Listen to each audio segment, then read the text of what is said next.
and welcome back to the United Masterclass, a tactical podcast about Manchester United. I'm your host, Haider Rubbani, and I'm joined, as always, by Rob Blanchette. Rob, Casemiro with a wonder header in the dying embers of the game, helping United to snatch a draw. Look, it does feel like a good result considering United were behind. United, I think, could have got more out of the game. Frustrating at times tonight, but I think the better side. We saw McTominay give away a penalty, but all in all, I think Ten Hag coming away from Stamford Bridge with a draw, especially after beating Spurs last week. I think 4 out of those 6 possible points for that game, I think he'll be pretty happy. Totally. Look, don't get too high, don't get too low. But when you equalise in the final minute of the game, get absolutely high. Go for it. It's a good point at the end of the day. When you've lost the game has gone. You know, you feel like you're going to be talking about Scott McTominay having a wrestling match in the middle of the penalty area, losing you the football match. When you've played well, when you've had good moments, you know, losing 1-0, I think would have been, you know, not a travesty, but you'd have gone away thinking, but maybe. But they kept fighting. I think it was really good. Again, tested their character in the last few minutes. Chelsea didn't deserve to win. Like, we're going to show you today some of the stats later on in the show. Chelsea didn't really have the lion's share of the game. But I think it shows that then this is two teams who are in their infancy under a new coach, who have got, you know, I wouldn't say issues, but have got weaknesses that they need to work on. Man United are absolutely at that stage, but also lots of positives. We'll talk today about pressing and about, I think, probably the best pressing performance I've seen from Manchester United again under Erik ten Hag. The last one was against Spurs. That was really impressive in terms of their unitary and how they set traps and work together as a 10 outfield players. But I think we saw it again today, and it was probably even more impressive today because you're away from home. Absolutely. I think a lot of comments here saying that, this is probably one of the most entertaining draws in recent memory. Both managers were outstanding. Finally, I hope I'm wrong about Varane. Looks like a player. Heard his ACL, MCL pop. And I was a bit concerned about that. The scans may show otherwise. Guys, today on the show, we will talk about the game. We will also talk about the positives. As Rob said, the press was very, very good today, especially in that first 30 to 40 minutes. Man United were the dominant side. Negatives, on the ball, United still need to improve. There were sloppy passes. I think decision making. I felt like in the final third, Rob, I think United could have improved there. We will talk selection as well, and then Varane's injury, because that really was a changing point in the game. And let's hope he's not injured. But we will talk about how that did affect Manchester United and how it took them a little while to get their press back again. And then, Rob, we will finish with Cristiano Ronaldo. It feels boring to talk about the topic, but I think, we have to address it on the show. So, look, there's a lot to talk about today, guys. As always, hit the like button, hit the subscribe button. Make sure, if you see us on Twitter, give us a retweet as well. We get as many people involved in the conversation. Give us a follow on at @MightyUnitedFC. Give me a follow on at Haider_Rubbani, and give Rob a follow on at @Rob_B. Rob, let's go straight into it. Let's talk about the game. Let's talk about the selection. On the screen, we have the graphic from SofaScore. Man United lined up with, sort of 4-3-3. You can see that Casemiro partnered Eriksen's. Eriksen came in, Fred was benched. Interesting choice. I agree with that. I thought that Eriksen was, almost a shoo-in if he was fit. We saw Sancho, Bruno, and Anthony behind Marcus Rashford, the usual back four. David De Gea in net. Looking at Chelsea as well, they went for a 3-4-3. I looked at Chelsea's lineup. I thought it was interesting. You obviously have Cucurella playing that back three like he has been. Good progressive player. I thought the midfield, no Kovacic starting. We will talk about Kovacic coming on because it changed the game. But you look at Jorginho, Ruben Loftus-Cheek, struggled to get any sort of foothold in the game earlier on. And then you saw Mason Mount, Raheem Sterling, two of the danger men behind Aubameyang, who was almost non-existent, I think, in the game. So having a look at this, Rob, I just thought United went with the right lineup. I think Erik ten Hag was correct. But I just saw that first 30 minutes or 40 minutes we were so dominant. And that was almost, like an insight into if Ten Hag gets all the pieces together, gets the right players, gets the system working, in 2 years' time, Man United can just dominate teams. Where I think we were lacking, in my opinion, and we might disagree on this, I thought we were toothless up front. So that was frustrating. I think if United had a number 9 of real quality, not to say Rashford didn't do what he does well today. I think he did well, but I think we see the limitations of him as a number 9. I think Man United would have won the game. We saw Potter bring in Kovacic in that first half, and that really then did change it. And Chelsea got a foothold in the game. Kovacic allowed them to pick up, have a ball carrier midfield, someone that could pick up the ball and drive forward. I think United lacked that a little bit in their side today. Yeah, I think you look at the shape of the team here. This is obviously I think it's actually the shape United finished in rather than the shape they started in. It was very much to start off with, and we'll be seeing this from Ten Hag a lot, a kind of a 4-1-2-3. So you're seeing effectively a defensive midfielder allowing 5 players to press. So that's what United are trying to do. And you talked about Marcus there and talk about, Rashford's failings. There's no doubt about it. Marcus is not going to be ever an articulate number 9. It's not going to be his game. It's not what he does. He's better in wider positions. We know this. But I don't think we lost the game or didn't lose a game, did we? We nearly lost it. But I don't think we kind of lost that part of the pitch because of Marcus today. I think it was actually more to do with the creative players. Today, the creative players had a lot of time on the ball. The press was absolutely mega successful. They really penned Chelsea back. And as we saw before half time, Potter made that change where he chucked in another central midfielder because he feels that he's losing that part of the game. And it worked so well for Man United, I think, for 60 minutes. Casemiro just at the base, allowing Eriksen and Bruno. Eriksen being a floating 8, Bruno being a 10. That's how the shape is. And it works beautifully in terms of the press. So off the ball, which I will say is the hardest part of the game sometimes, that's where United are making big strides. United last year before, always awful off the ball. Too reliant on a double pivot of McFred, etc. Stuff not really working. What we saw, I think, today, when you kind of look at the shape, was that when Varane went off, and we'll talk a little bit more about Varane, because I think for United, that's crucial for the season now. Like, obviously, one of the comments there is about potential ACL. And that was the first thing I thought. I thought, just the way he looked, and quite often when you have an ACL or similar, I've done an ACL, Rob. It is, I walked off, but it is, you know, straight away you hear it pop, and then that's it. Yeah. Normally, if it's a ligament injury or something like that, or something seized up, then of course you can't walk. But he walked off, and I thought, oh, that's actually a bad sign, not a good sign. But when Varane went, it changed not just the personnel, but it changed the shape. And United did go to a more 4-2-3-1. I think that was also to protect Lindelof in some quarters. But then you brought Fred on. Fred really wasn't doing the same stuff that Bruno was. Fred was a lot more deeper. Then you had Eriksen go from a floating 8 to being a 10. Then you had Bruno go to the left. Then you had Sancho coming off. So there was a lot of changes for United to negotiate in that period of the game. And it nearly lost them the match. So I put out on Twitter just before here, did Ten Hag get his subs wrong? We'll talk about that a little bit more later. But I think the truth is around that is that he had to make those subs because once Varane had gone off, he felt he needed to change the shape or he needed to protect parts of the pitch. But it did affect the team. And it did mean that Man United for 10 or 15 minutes really lost their mojo. The press completely went. But what happened, Haider? At the end of the day, Casemiro pops up with a header. Thank the Lord for goal line technology as I point to my wrist, because I wasn't sure it went over as it went over the line. But obviously the referee was. And Man United, I think, got a deserved point. Some cross by Luke Shaw, Rob. I've been really impressed with Luke Shaw since he's come back into the side. He looks fit, he looks hungry, aggressive. Yeah. I've seen it a few times. I think earlier on in the first half when you pushed Azpilicueta over, he did the same. I can't remember who it was in the Spurs game. He looks like he's got a little bit of bite to him. I'm really liking that left-hand side of defense with him and Martinez. There's obviously we know the Butcher is an absolute dog. He's not just the dirty side of the game, but on the ball, Rob. The amount of time, especially in that first 30 to 40 minutes where he's playing those line-breaking passes, he really is been a fantastic sign for Man United. But Luke Shaw looks a better player, and great cross and some header from Casemiro. Casemiro is an interesting one. We'll touch on him as well. We spoke about him last game after the Spurs game. We said he was fantastic, but Casemiro really has that quality that allows United to play, like let's say 4-1-4, 4-1-4-1 or 4-3-3. He allows United to play with a single pivot, and he's just so good at reading the game.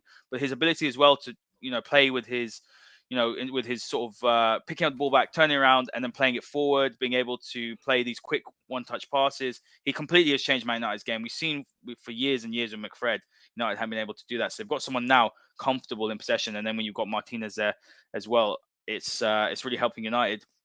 When we have a look at some, let's talk a bit more about the press, because what did United do in particular that was good? What I liked, I thought the front four worked hard, and even Sancho, we'll talk about him. A lot's been said about his performance, but I think off the ball wasn't really an issue today. I thought the front forward didn't give Chelsea any breathing room, especially in that first half. And I felt that the shape has been very, very good. We've seen that with Ten Hag. What did we want to see when Ten Hag came in? We said this in the summer. You're not going to have up and down performances. We saw against Manchester City that was very poor performance, but then we've seen some very good performances. But what we're seeing Mm. is great off the ball structure. The players look like they know their pressing triggers. They are much more compact. We're seeing better in terms of our passing. I mean, the interchanges, and we've seen the fullbacks come inverted. The players are playing with their minds, which is very, very good. But I think the press has been the best part of, let's say, this improvement with this Man United side since Ten Hag has come in. And it's the one thing that they've had to get right. This is something I've said this before, that a press can take you a year to learn, and people are like, "Oh, what? A year's a really long time." It's like, yes, it is, but it can take time because it's so much repetition in how you press effectively. A press is not running at the opposition. That is not a press. A press has been able to do it almost in a little, what I would call special teams, like the NFL, where you have specialists and they know what they're doing in that moment because that's what their job is. So off the ball, United's shape effectively was 4-1-5. So it wasn't a 4, like I said here, we got on our screen here 4-2-3-1, where there's a 4 up there. It was a 5 doing the press because Eriksen, as the 8, was pushing up at the back of the press. And they were pushing together in that zone. And Chelsea found it with 3 at the back. Of course, 3 versus 5, you're outnumbered, aren't you? Effectively, it's 4 versus 5 because Kepa's included in that. But it allowed United to be up the pitch high and then to counter press, win the ball back in the opposition's half, 1-2 touches, and you're in. I think the issue today was, like you said there about United's improvements with technical players and whatnot.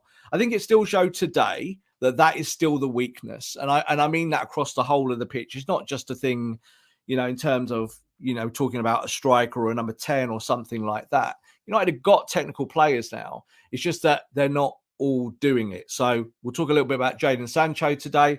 I was worried about Jadon in the last game. I was also worried about Jadon the game before that. I've been worried about Jadon for a few weeks, and I keep getting more worried every time I see him because he's not doing it. He's not cutting the mustard. He's not being awful. So in the press, I thought he was good. Actually did do the work in the press, but on the ball, when you need Jadon Sancho to be Jadon Sancho, he's someone else. I don't know who he is at the moment. Because Rob, that's actually should be the best part of his game, right? That's the part of the game the most natural part. Yeah. So this is not Jadon Sancho from Borussia Dortmund, is it? Like, come on, let's be honest. This is not the guy who we would see in a 4-3-3, freewheeling left and right, being able to connect with the striker. It's not that guy, is it? And the reason for that is there are multiple reasons, but the main ones, of course, is that this is English football. It's a different style of game. You have to show different kinds of responsibilities in the Premier League, which is what I think he's learning. And he is young, so he's learning all of that. But we need him to be more like Anthony is. So Anthony on the other side, you can see, who's played, 6-7 games of Premier League football, already looks like he's trying to be himself, isn't it? He's trying to be him. He's trying to dribble. He's trying to run at plays. He's getting shots off on his left foot.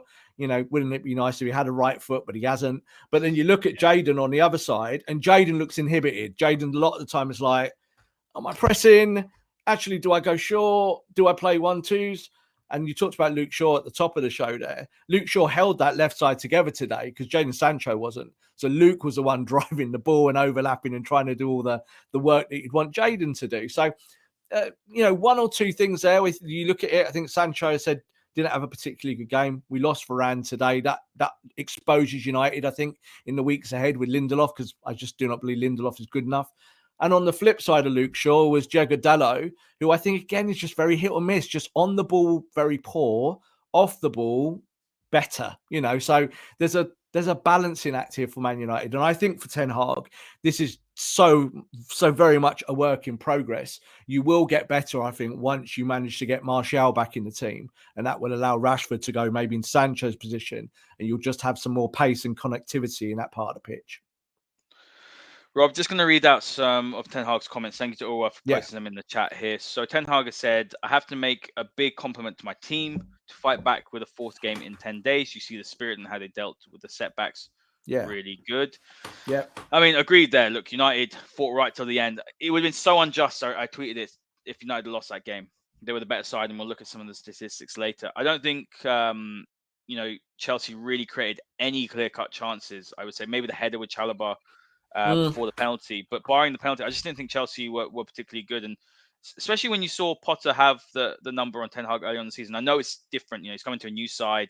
He has to mm. develop, and it takes time to to implement his philosophy, principles, his style of play. But I thought United were the better side, and I was a bit disappointed. We haven't come away with 3 points, but you know what? After that final minute goal by Casemiro, you can only be delighted with that. He's also said first half Rashford had two big chances. Anthony one against one. Anthony should have scored that for sure. I think you Totally. have to score goals in such moments because in top games, three chances is massive. You have to score. Absolutely spot on. Yeah, He I also agree. says 8 minutes before half time, we had some troubles, but defense in the second half, we didn't have troubles. Second half, we didn't really create big chances, but also Chelsea didn't. Mm. I think it's a fair result. I would have been disappointed if we had gone without a point because we didn't deserve that. I agree with that. At the end of a tough week to come here, you bring the point home. And now he's also spoken about Varane. It seems it might be a hamstring, Rob. That's what Oh, cool. That's what it the says. listeners in the comments are saying. Varane, it's difficult to say how it is now because it is so soon after the game. We have to wait 24 hours and we'll know what it is. And then Mm. also Bruno said this after the game on the penalty. I said to the referee that in the Premier League, this kind of contact is every game. I didn't see it. I can't see it if it was right or not. Scott said he was not holding him. I think it was a Stonewall penalty personally. I just think it's Scott. Just they're so stupid to do late on in the game. It's soft, but it's a penalty. In the world and advent of VAR, it is a penalty. So you don't get given those in the last 20 years. Why? Because it's difficult to see. So referees in the past haven't given them, and people call them soft or not soft. Do you know what I mean? It's kind of backwards and forwards. There's no such thing as a soft foul. Is a foul, and there's no foul. Was it a foul? It was. Scott's got one arm round him, then he's got the other arm round him, and then there's no doubt the striker goes down and is saying, look at the contact, but there's no way VAR can say it's not a foul. So I know again some United fans with the rose tinted glasses will be saying that's definitely not a foul. In the modern game, it is, and Scott's stupid. Like again, it's just a real silly moment from Scotty because I think the minutes when he came on, he actually did really well, and he has done really well this season. I think he's earned his minutes. But that was a silly moment because he doesn't need to wrestle with the play. He just needs to stay goal side. Just don't let him have a run. Just stay goal side. And anything that comes across that box there, get up and try and get a touch on it. Stop the opponent doing it. But I thought, I thought the show today was going to be about that penalty because I know people were going to say, oh, like we lost the game 1-0 because of it. But it is absolute credit to United that they lost Varane in this match. Hugely important player. The shape went and they lost their press, lost their way, I think, for a small period in the game. But they managed to bring it back. And also with the reserves. So, it's the Elangas of this world who came on and helped United get the point in the end, even Scotty to an extent. And it could have been difficult, couldn't it? Once you took your striker off, you could have thought, well, you've lost your firepower. I think United did well to get that goal. And Casemiro showed his Champions League, pedigree at the top end of the game to show that he kept going to the very last second. Some passion as well, Rob. At the end, I absolutely Loved it. Loved it. Like, Yeah. I want to see it. Do you know what I mean? Like I know players always celebrate goals, but there was something in his eyes, like behind the eyes where you see something special and you think, yeah, like he's on a big payday, but that means more to him than any wage or any money. And we've been questioning him. We're saying, well, we want to see him play games. He's starting to play games now. He's going to be the core of that midfield, a really important player. And I think especially now if you've lost one of your centre-backs for however long, whether it's a long or short haul, you're going to need Casemiro being good in that defensive midfield area just to be able to protect who's ever there because they're going to be slow. It's either going to be Lindelof or it's going to be our boy Harry. I am so excited for that. It's worrying. It's worrying. I was worried worrying. about Lindelof coming on. I'm always worried when I see Lindelof. But, either of those two, I think with Martinez, it's not perfect. And it's something that United, if say this is a bad injury, hopefully it isn't, then United are going to have to think maybe even in January, do we go in the transfer market and buy a defender? Because I do think that that's the eventual outcome because Varane is brittle. Varane's always going to get injured. He's never going to get less injured from this point on. He's always going to pick up knocks. I would rather Varane maybe be the third defender with it in a partnership there with Martinez and maybe one other. But that's something United are going to have to consider. It's something that I actually messaged someone during the game saying when I saw Varane going off, I was saying, I might need to go and look at a centre back in January because I don't really trust Maguire or or Lindelof, to be honest. And it's a little bit from, but that's something we can talk about later on, obviously, when it transpires. Comment here from Romsey saying, "I'm just so happy to see we've got that dog in us to pull through when it looks like Totally. hope is lost. Very, very proud of our team, absolutely." And something I just want to touch on, Rob, Mm. regarding Ten Hag's quotes that we've just read out, is he's just so spot on, isn't he? He just says it how it is. It's refreshing. It's Yeah. refreshing. He's obviously we know he's intelligent. He sees the game so clearly, and it's just nice to have a manager that talks about tactics also, but understands where the team have done well, where they've done poorly. I think generally speaking, we're looking at his start now. And United are obviously sitting in fifth, but they're not too far behind, Spurs, who are, I think, about 3 points now behind Spurs, who are sitting in fourth, and about 6 points behind City. And then, Arsenal have got to play. Maybe there might be 10 points for Arsenal win. But considering how we were after the first two games, where it felt all doom and gloom, I think Ten Hag's done a really solid job in his opening, let's say, opening 2 or 3 months in the role. And I am actually very positive moving forward. And you add those quality signings, I think United could be where Arsenal are this season, and compared to where I think United are where Arsenal were last season. So I think Ten Hag is really, like, he's impressed me a lot, because he wasn't really my first choice, but I'm more than happy to be proven wrong. I just want to see United do well, as we all do. Yeah, like I think this is why you got to be open minded to a lot of this, because I think Ten Hag is a surgeon, and he's slow, he's methodical, he's going to try and get it right, because you only get really one or two chances. That's it. You got to get it right, or you get sacked, don't you? In this game, that's what happens. Look at what happened to Steven Gerrard the other day. You do not get extra moments. But I do think with the manager is that he's formulating a culture at United. That's what we're seeing is a cultural shift. When we talk about pressing, and we'll hopefully be talking about good pressing for the next weeks and months now going forward, it is a cultural thing. It's that people know that is what you do. You have to do it. There is no, and this is the issue with, Cristiano, and we'll talk about Cristiano at the end of the show, but you need players that just do not question it. They say, this is my job. I have to do it. I have to press. I have to press. I have to press. That is it. There is no other choice. So I think we're starting to see that now. We're seeing that it's become a cultural thing. And this is why you have to play Rashford at the moment without Martial at the very, very top, because he's the only guy that can do it in that area successfully. And this is the thing. I mean, you're looking at the opponents now that you just mentioned about being the top four and all of this. We've already a good look at Tottenham. Not worried about Tottenham. We can get Tottenham in year. When we look over the next year, can we catch Tottenham and surpass Tottenham, Champions League club from last year? Yes. I think when you look at the other team we beat, Liverpool, I think when Liverpool have problems, have they got issues? They've just lost 1-0 today to Nottingham Forest. Hopefully we've not spoilt anyone's match of the day there. But yes, I think we can catch them at some point. Arsenal, who I think are title contenders this year and will be in the next year or two, I think we're pretty close to them as well. So I think we're in a good place. Yeah, we're not anywhere near Man City yet, so we're not winning the title anytime soon. But we're seeing things that I think you could say, in inverted commas, the modern football. Man United have looked like a relic for years. Now they're suddenly looking like a team that's both modern and motivated. I think we saw that again. So, I was a big fan of Conte. You like Conte as well. I think what we saw against Spurs, and I think if United want to win a Premier League title and want to go and become successful in Europe again, is that they have to come up to, sort of, let's say, you talk about modern football. So what do we talk about when we talk about modern football? You look at Liverpool, you look at City, look at even Arsenal right now at the minute. They're fantastic on the ball, technically brilliant. They're able to control the tempo of the game, but their off the ball work is so good. And I think when I looked at Conte, and I do really like Conte, but it hasn't.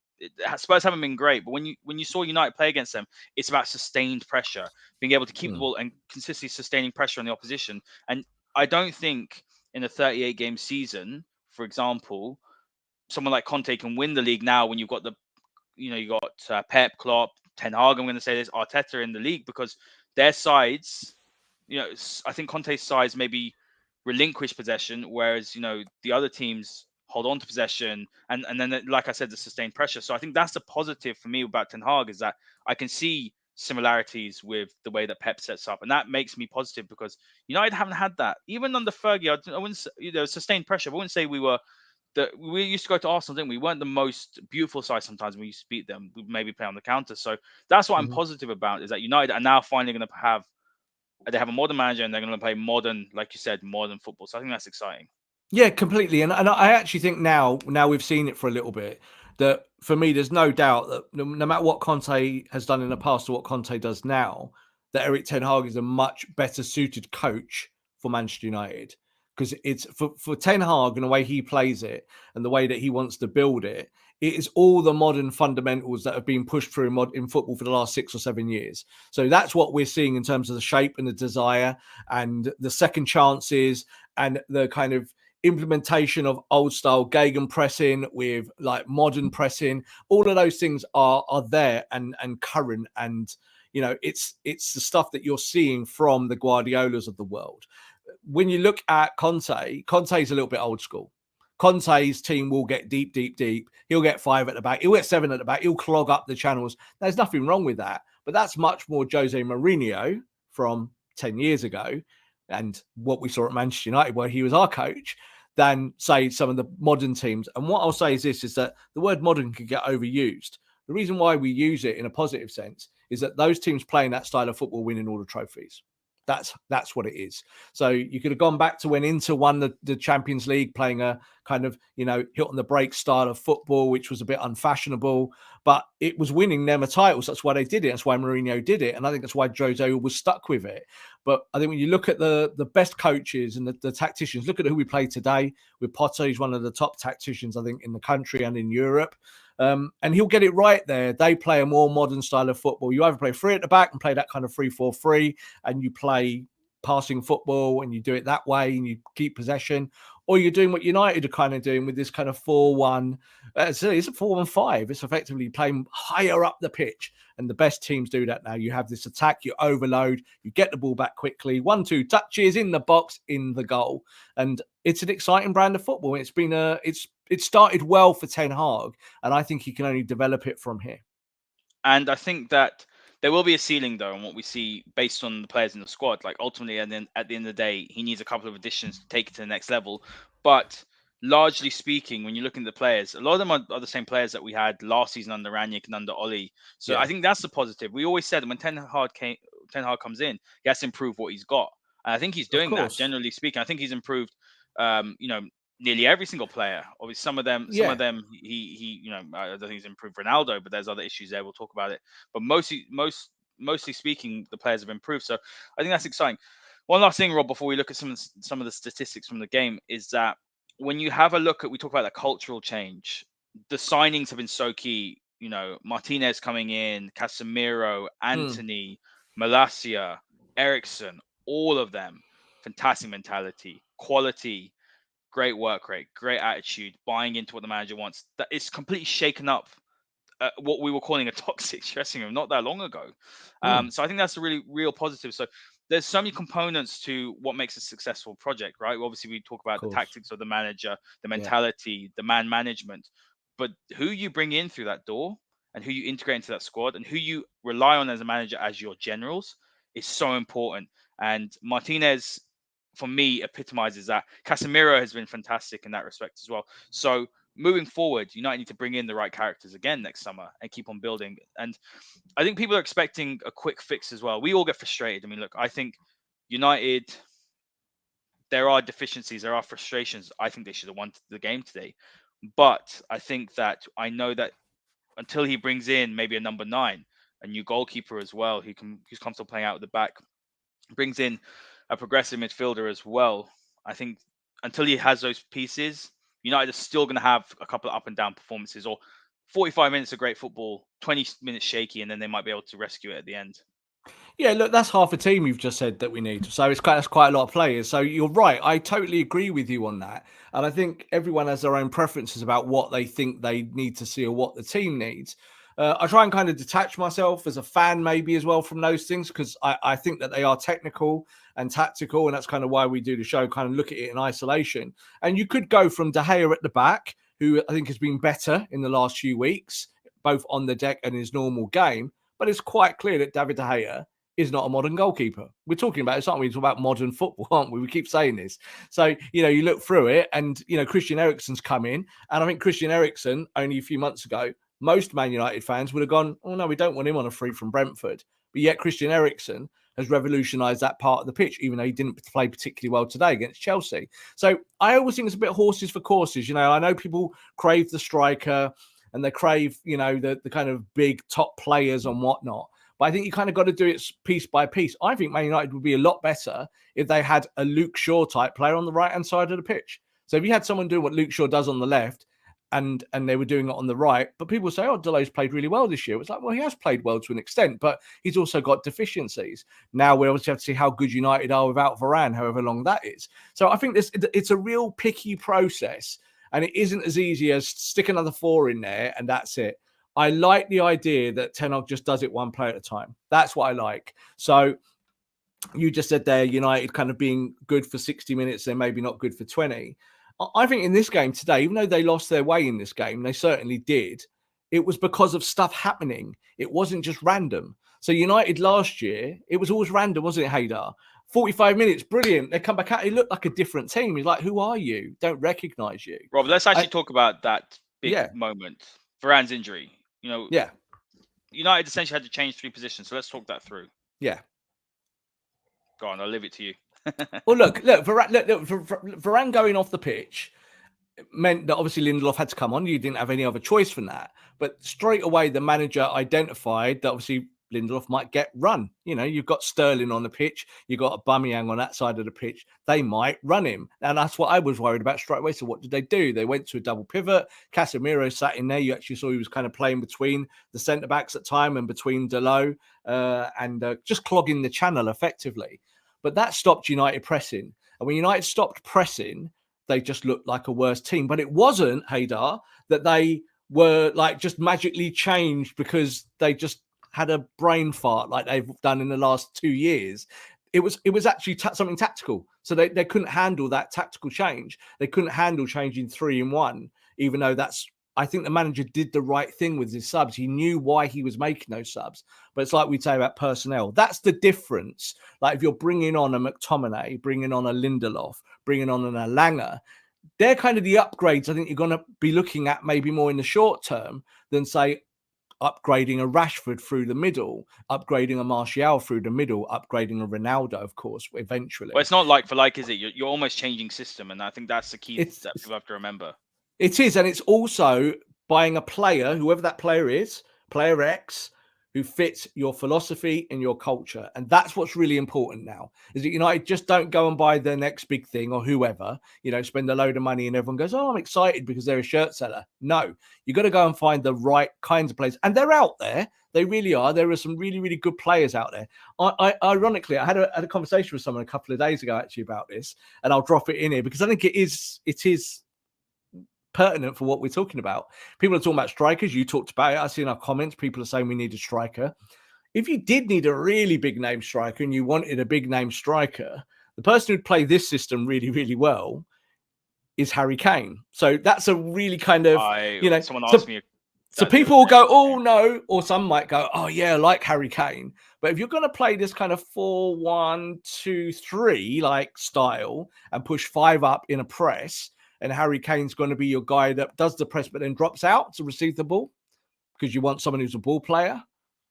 Probably isn't a better player in the world who does that than Harry Kane. So, you'd have to pay ridiculous money for him. And United, they have played ridiculous money in the past.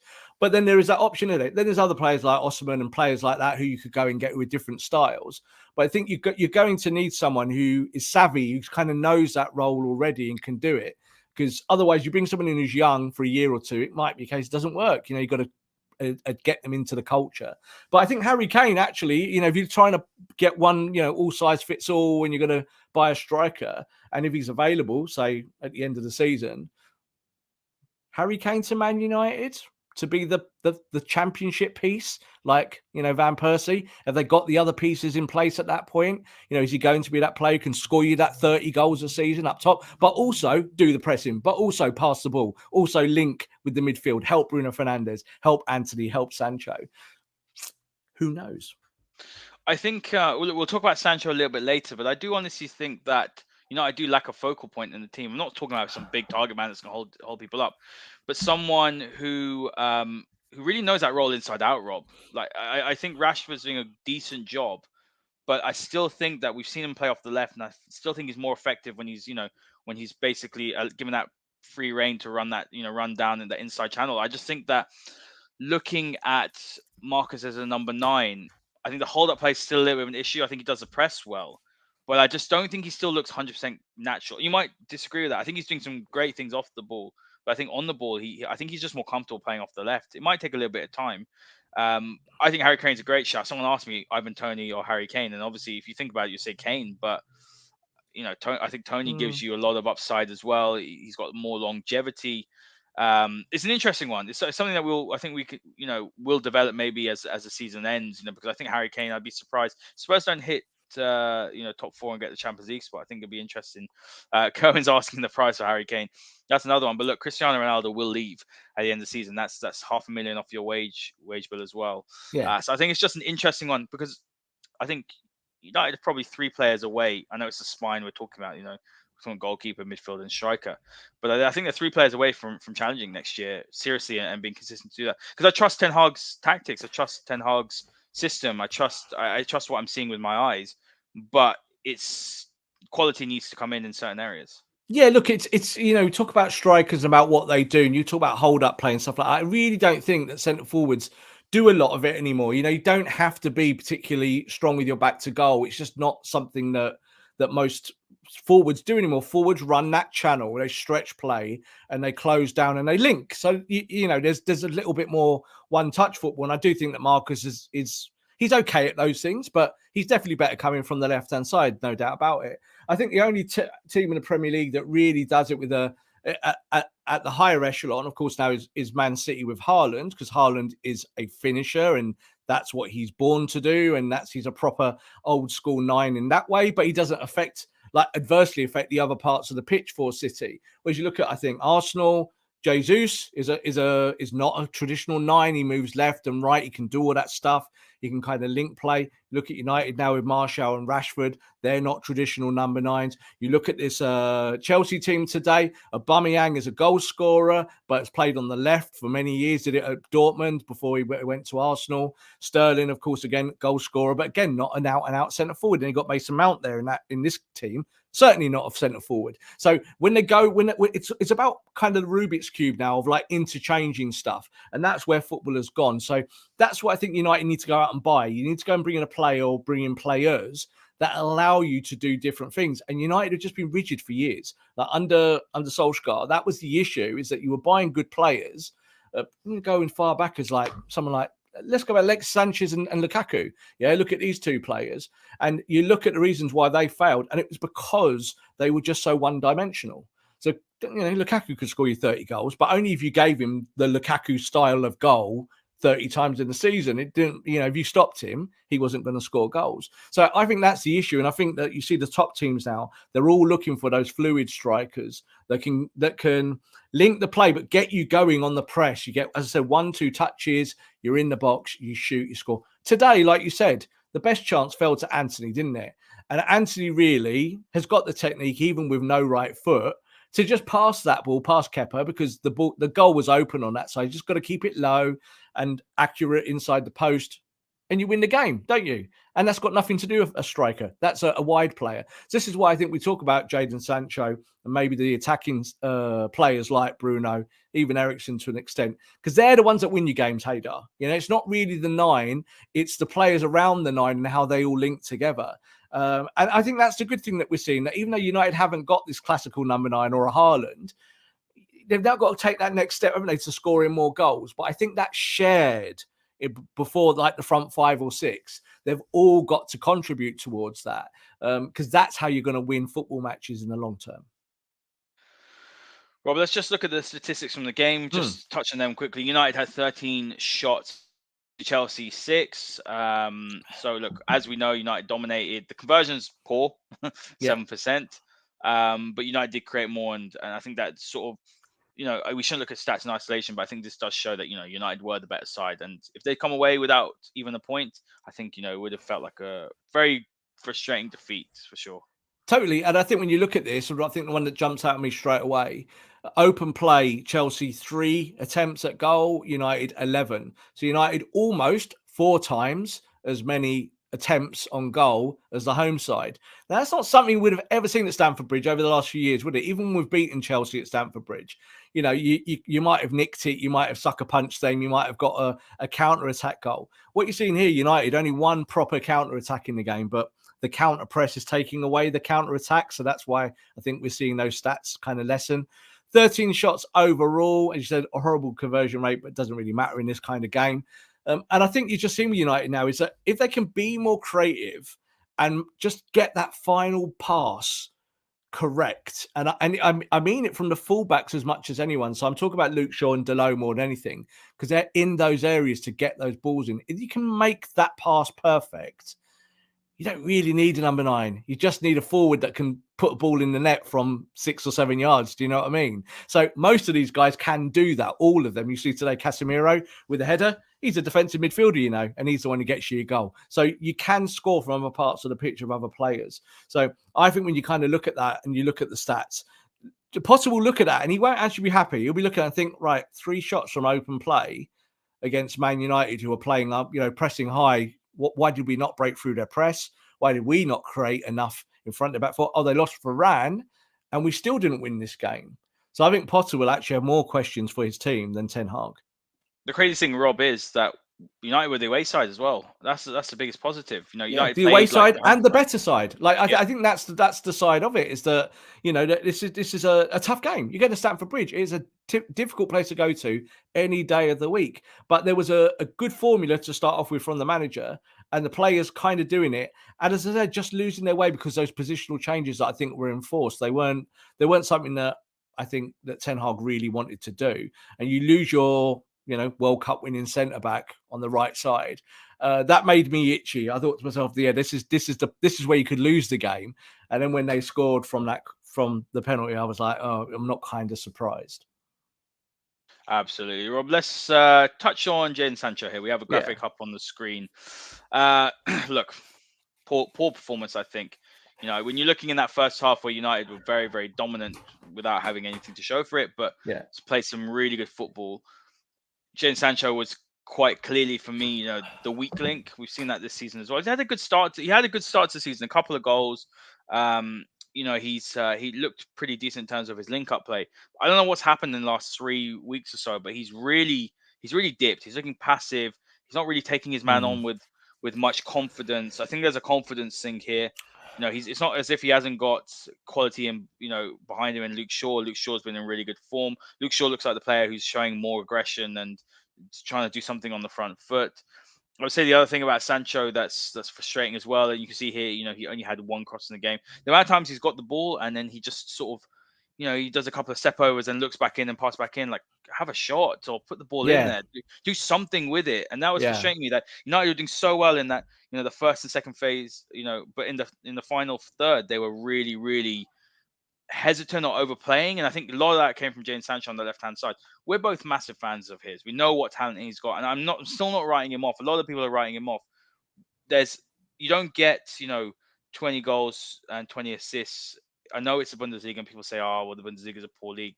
But you just don't hit those numbers. And we saw with the eye test and how he used to take on his man. He was so confident in terms of decision-making, his creativity. Because he is, in terms of vision and creativity, one of the most creative players in the squad. But as of right now, you said this before the game, obviously, when you said Martial, if he was fit, would start.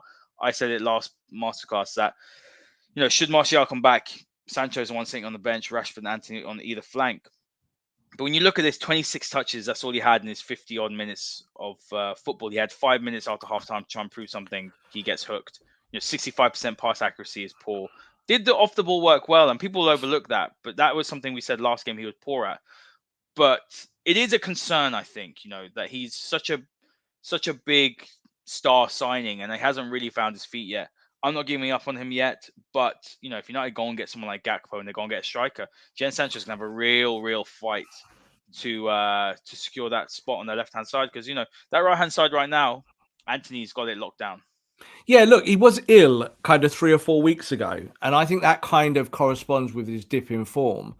But if you're ill or you're not ready to play, or for whatever reason, then don't play. That's the way I look at it. Always a way of players who play through injury or play through illness, or you reduce your minutes. Now, obviously, he's not ill at the moment, But I think when you look at the way he's approaching the game, there's a severe lack of confidence in his work. So off the ball, looks drilled, doing that work. Today looked pretty good in the press, but it's on the ball, passive. So we look at the stats here, and the stats tell the story. You don't even need to watch the game to know that this set of stats is a player who's not playing particularly well. 26 touches, not that many really, not particularly influential. But you look at it, pass completion rate of 65%. You'd really looking at 80s or 90s if possible. Even if it's the short stuff, that's what you're looking for. One cross in the game. This is, I think, United's issues. They don't like to cross the ball. They don't feel confident that there is a target man in there. You see, we talk about Cristiano or striker or Marcus. So you don't see United cross the ball very often. But then when you kind of go down the bottom, and it's one right at the bottom here of this list, possession lost 10 times. It's not good enough. You lost the ball 10 times in a match where you only touched the ball 26 times.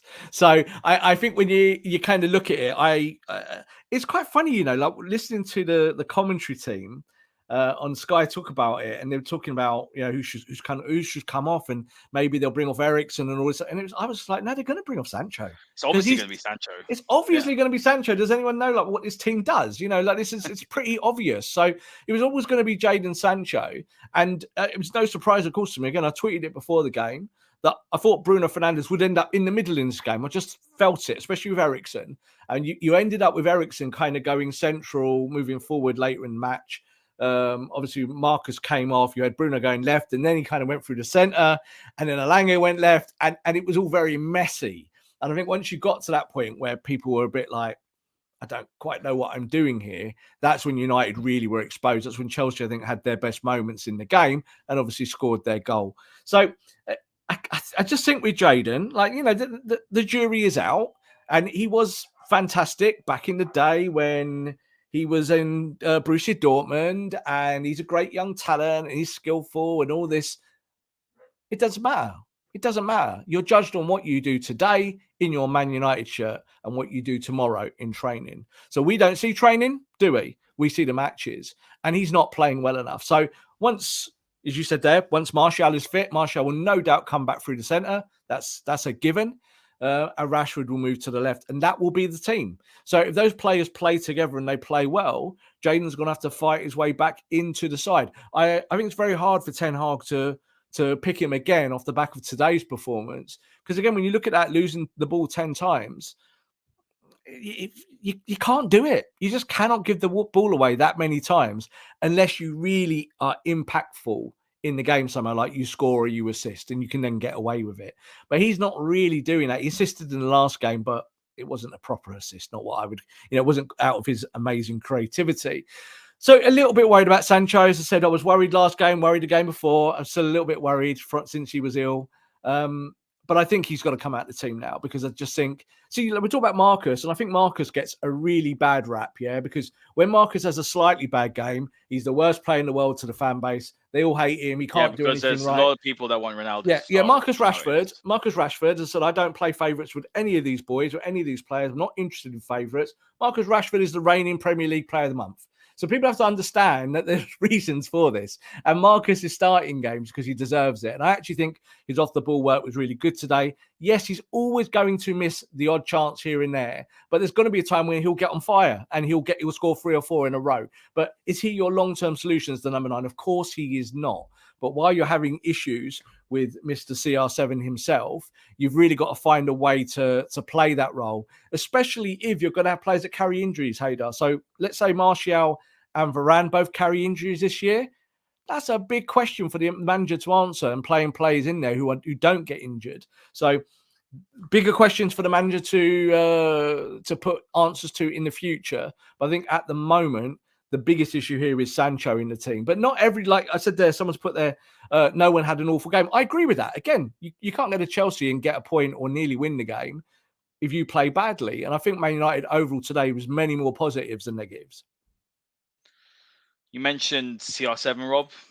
We'll end the show talking about him, because unfortunately, look, I don't want to talk about it. You don't want to talk about it. We saw after the whole incident after the Spurs game, we spoke about it briefly on the Masterclass, about him leaving early. Ten Hag's taking the matter into his own hands, dropped him from the squad.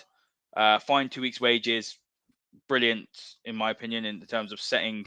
Doesn't matter who Million you are. quid that. A Million million quid, quid. yeah. Nothing to him, but to us, Back in the it's life bank. changing. Yeah. Yeah, yeah. But when you're having a look at it, Ten Hag's had to manage it's been a really difficult process for him in terms of the whole Ronaldo saga. Once wanted to leave, refused to come to preseason. Then there's been times, hasn't there? There's been a few instances, whether it's his attitude or whatever it is, and we're sitting here. We shouldn't be talking about it really because it shouldn't be over, maybe overshadowing what a fantastic start or fantastic, sort of couple of weeks it's been for Ten Hag and the team. The culture looks good, the squad mentality and the squad morale looks good, and we're talking about a 37-year-old player who, quite frankly, Rob, and it's someone that I absolutely adored. It's getting to the point now where I just want him to go because it's just a circus every single week. You're 37 years old, your powers are massively waning, you're in decline, age catches everyone, but your ego can't accept that because that's how I see it at the end of the day. Yeah. And you've got the media as well. And I want to talk about the media. I'm just, I'm scrolling through Twitter. Obviously, we're doing this show after the game, so we haven't had a chance to see it. But apparently, Gary Neville and Roy Keane have just basically gone at each other over it. Roy Keane's comments were so bizarre, Rob. I saw your tweet as well, so I'll let you talk about that. So bizarre before the game. Roy Keane is that one player. If one player stepped out of line in that changing room, he would have gone for them. He would have gone for the throat. The way that these ex-players, ex-Man United players, Rio Ferdinand's another one, are bending over backwards to legitimize what Ronaldo did, when it's just clear disrespect to the manager, to the club, to your teammates, and to the fans. I don't care if you're Cristiano Ronaldo or if you're Harry Maguire, for example. No player should be acting like that. The manager's rule and the manager's word is final. The way that they're legitimizing it or backing Ronaldo in this is just senseless. And my question to you is, if it wasn't Cristiano Ronaldo, would they be doing this? Of course No. not. No, and that's the end of the show. Because I think ultimately, when you look at this, it's bizarre. The whole thing is bizarre, and this is what I don't understand. And in many ways, like, it doesn't sour the past or anything like that. But when you look at someone like Roy Keane, who's always sold himself as a man of principle, a man of discipline, always, fight for the badge no matter what, live and die by the sword, and you do everything for your team, and that is it. And yet there he is, sat getting paid a very nice fee on Sky Sports, saying, oh yeah, it's okay, kind of legitimizing what Ronaldo has done and giving all sorts of strange excuses. And then worse, oh, United have missed a shot. Well, Ronaldo would have scored that. It's unhelpful at the very least. But I think the good thing about it, and this is why I will say about not idolizing players and not idolizing individuals, is that ultimately the only thing that matters here now is that Erik ten Hag gets it right. That's all that matters. It doesn't really matter what former players say. Like, it will be interesting to see what Gary has said to Roy, because I think they're different beasts. They have different come from a different sect in terms of their thinking and whatnot. Both former captains of the football club. And I think Gary will be a lot more hardline on Ronaldo, because I think Gary gets that the team has to come first. Otherwise, you win nothing. Like, it doesn't matter who you've got in your team. You don't win unless you're all together as a collective. And Roy is just kind of sat there going, oh, yeah, I back the player. And, you can see it from his side. If someone had walked off in the 89th minute playing for Man United in the mid-90s, Roy Keane would have smashed his face in. Yeah? Roy Keane would have been suspended for weeks for smashing that player's face in. And that's what would have happened. So, all right, Roy might have mellowed over the years, but I actually think it's to do because the fact that you just said it there, it's because it's Ronaldo. So I don't know if this is some long-term... It's his mate as well. Look, they're all mates, right? They're all mates. They all play together. It's his mate. You saw Ronaldo came over, gave him a hug in one of the games recently when Ronaldo was a sub, and everyone went, "Oh, that's kind of nice, isn't it?" It's like, well, yeah, they're friends. There's nothing wrong with that at all. And you can still defend your friend and be honest. You don't have to lie and say that it's okay to do those things. So I think when you kind of look at it, I look at it this way. Cristiano Ronaldo, until the day he dies, hopefully in a long distant future, many, many years, people will talk about Cristiano forever, won't they? And people will be making money out of Cristiano for a very long time. They will be, because they're his friends or they played with him. And, I'm not saying anything about Roy directly, but I'm hinting at it. I think Roy is being unduly kind to Cristiano for literally no reason except that there's that connection there. There's no way that I think he would say it about, say, I don't know, Paul Pogba. Paul Pogba did it last year, walked off the pitch, or Jesse Lingard, or any of the other lads. Rob, I don't want to say it, but if that was Paul You Pogba, can't, you can't carnage get that would away with it happen. just because you scored 700 goals in the past.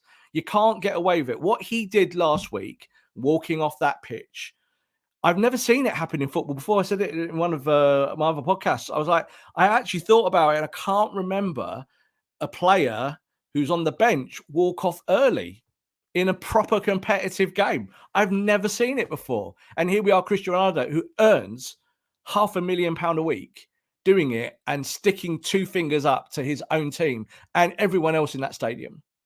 And yet United fans are still defending him.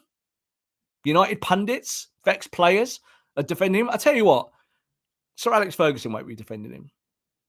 No chance. No chance. They all might have been in cahoots together, but ultimately, there's no way. So Roy doing that is really disappointing. But I think Roy said a few things over the years that you kind of think, oh, why are you kind of saying that? It's a bit, you've got your opinion. There's no problem about that. So I'll be interested to see what Gary has said to him.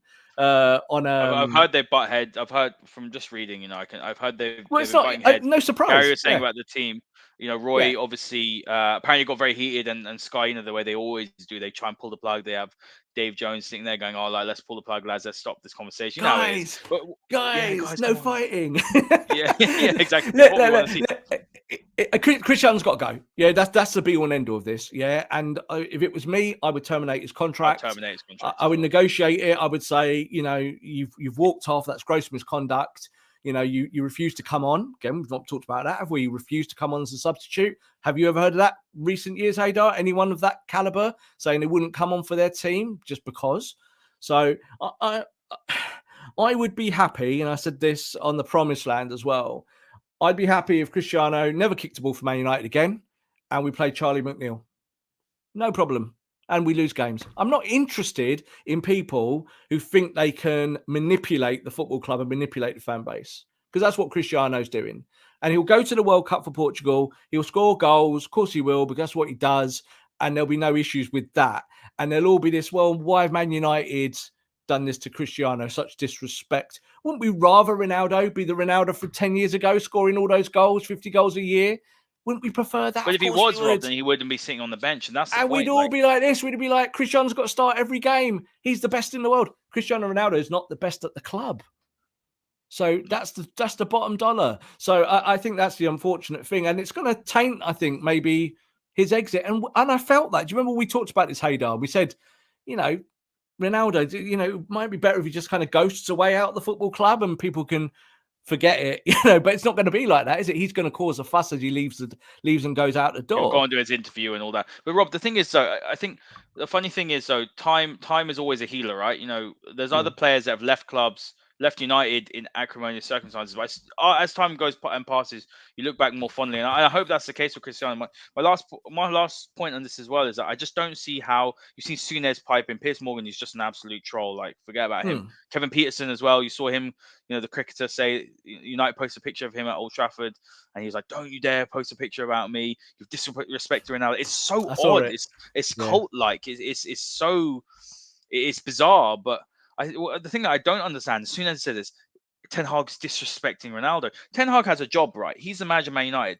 His job is to pick the 11 players that he thinks can do their roles to the highest level and that can help the team and win football matches. That's what Ten Hag has to do. He's not picking Ronaldo because he's got some personal vendetta about him. He believes Marcus Rashford can do the off the ball work better. We've seen the graphic that came out from Sky that United are better.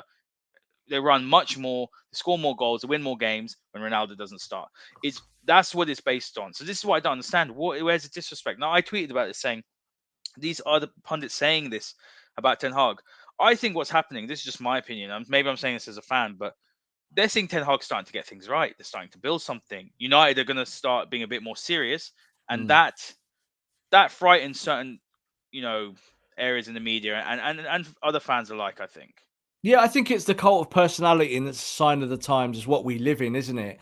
That people kind of gravitate towards superstars and how they do stuff. And it's like I just said there, when Cristiano hangs up his boots and is no longer a player, Cristiano Ronaldo will still be hot property. He will be until the day he dies for the generations to come.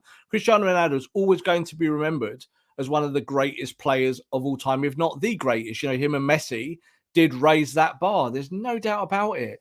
But people need to get real. They have to get real. Like Eric Ten Hag will do anything to make sure this club wins football matches. And if that included playing Cristiano every week, he would be playing Cristiano. But we all know that there were issues with Cristiano, not just in terms of whether he puts the ball in the net or not, but it's about the wider issue with your team. Bruno Fernandes is a better player when Cristiano Ronaldo is not on the football pitch. These things matter. So I get that some fans have a very binary logic to it, and they kind of go, well, no, I love Cristiano. I've got number 7 on my back. So that, I've got to see Ronaldo play. He's my LeBron James. Well, no, LeBron James doesn't help the Lakers win games. It's the same issue. So, you've got to kind of look at it this way and be real about it. And I trust Ten Hag. I feel that this method that he's trying to employ is the right one. We talk about modern football. He's trying to do that. Cristiano Ronaldo is from a generation from before where he used to score 50, 60 goals a season. Maybe only one guy's going to be able to do that in the years ahead. And he plays for Man City now, unfortunately. But you've got to find a way to win, haven't you? And, I think Cristiano will come back into the team. I really do. I don't think that this is the end of the end of the end. I think ultimately the manager will look at it and say, right, when I need to play him and rotate him in and out, I will do that. But Cristiano, you're going to play 10 minutes here and 20 minutes there, and you're going to start in the Europa League. And you might not like these things, but you are getting paid £500,000 a week. So shut that up, smile when you're on the bench, clap people, and at the end of your contract, go wherever you want. Goodbye, finished. And I think that's the way it has to be.